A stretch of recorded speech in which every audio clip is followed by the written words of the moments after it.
Баршаңызға сәлем, менің каналыма қош келдіңіздер. Бүгін сіздермен балды қуырдақ жасайтын боламыз. Ол үшін бізге қажеттісі балғын сиыр еті, пияз, картоп және сәбіз. Алдын ала көкөністерімізді турап аламыз. Бізге қажеттісі 3 дана пияз, 1 немесе 1,5 дана сәбіз және тек картоп қажет болады.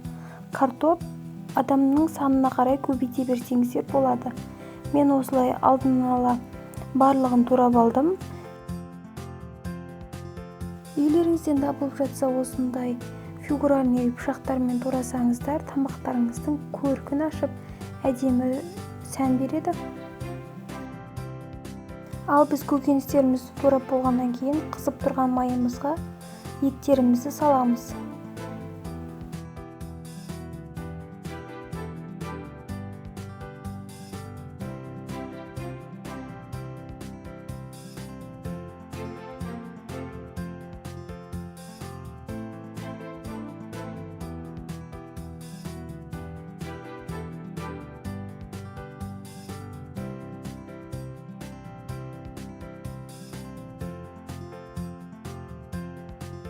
Етімізді салып болғаннан кейін араластырып, бетін 5 минутқа жауып қоямыз.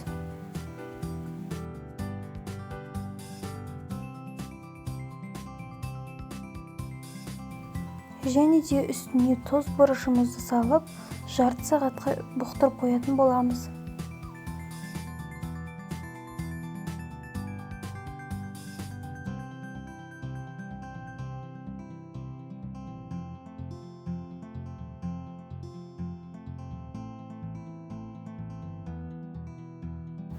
Отыз минут өткеннен кейін бетін ашып, үстіне пияз салатын боламыз.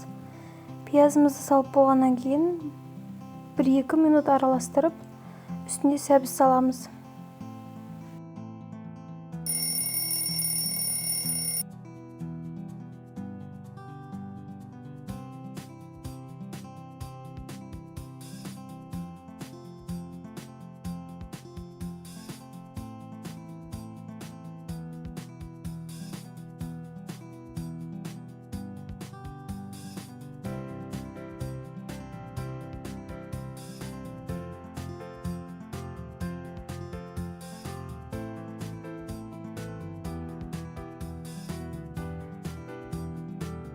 Жиырма минут өткеннен кейін картопымызды салып араластыратын боламыз.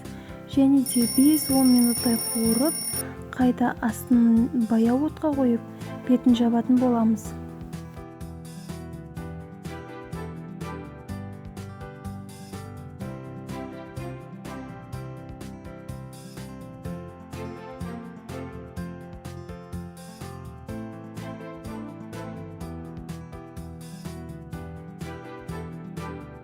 Осы орайда ескертетін жағдай, картоптың үстіне тағы да тұз салып жіберуді ұмытпаңыздар. Себебі картоптарыңыздың тұзы кем болып қалуы мүмкін. Картопымыз кішкене қуырылғаннан кейін қайта баяу отқа қойып, бетін жауып қоятын боламыз. Осы орайда аскөктерімізді жуып, алдын ала әсемдеуге дайындап қоятын боламыз. Қонақ келгенде тамағыңыздың әсемдігін арттыратын аскөктің турау түрін көрсететін боламын. Қарап, пайдалы болса лайк басып, комментарий жазып кетуді ұмытпаңыздар.